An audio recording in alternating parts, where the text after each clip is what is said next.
when it comes to comfort food, I'd say mac and cheese is pretty high on everybody's list. So for dinner tomorrow night, I thought I'd make a grown-up mac and cheese with bacon and blue cheese. Okay, so I need 1.5 cups of milk, and I'm gonna heat it up. And then in another pot, 2 tablespoons of butter. Turn on the heat. 2 tablespoons of flour. So I'm just going to cook these together for about 2 minutes. You don't want the butter to burn. I'm going to whisk them together. So this cooked butter and flour is going to act as a thickener for the sauce. Now I'm going to add the hot milk to it, and it's going to thicken it.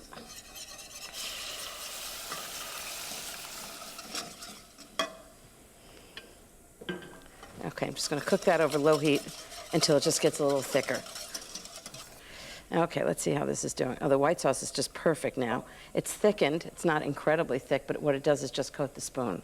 So now off the heat, I'm going to add all the cheeses. So 1/2 cup of Gruyere, 1/3 cup of cheddar, and about 2 ounces of Roquefort.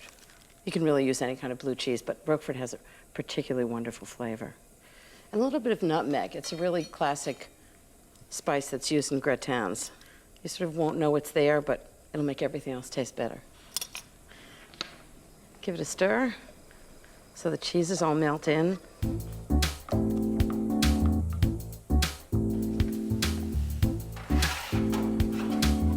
Now that's a much better way to do bacon, so it's not splattering all over the place. Just chop it up. Just put it right in.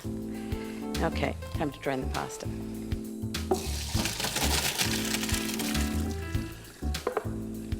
So I'm just going to put this right back into the sauce. Just stir it around.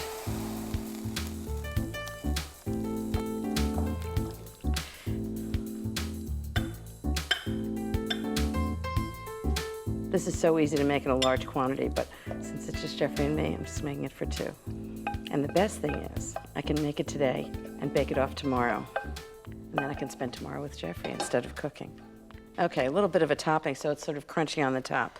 So just take 2 pieces of white bread, cut off the crusts, and just chop them up. Put them in the bowl of a food processor with a steel blade, and just a little bit of fresh basil, a couple of leaves. Just put it right in the food processor with the bread, and just pulse it until it's crumbs.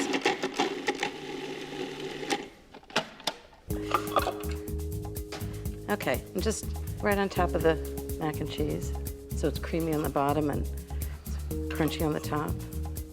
Okay. Into the fridge. I'm gonna bake it tomorrow night for a cozy and comforting dinner for Jeffrey and me.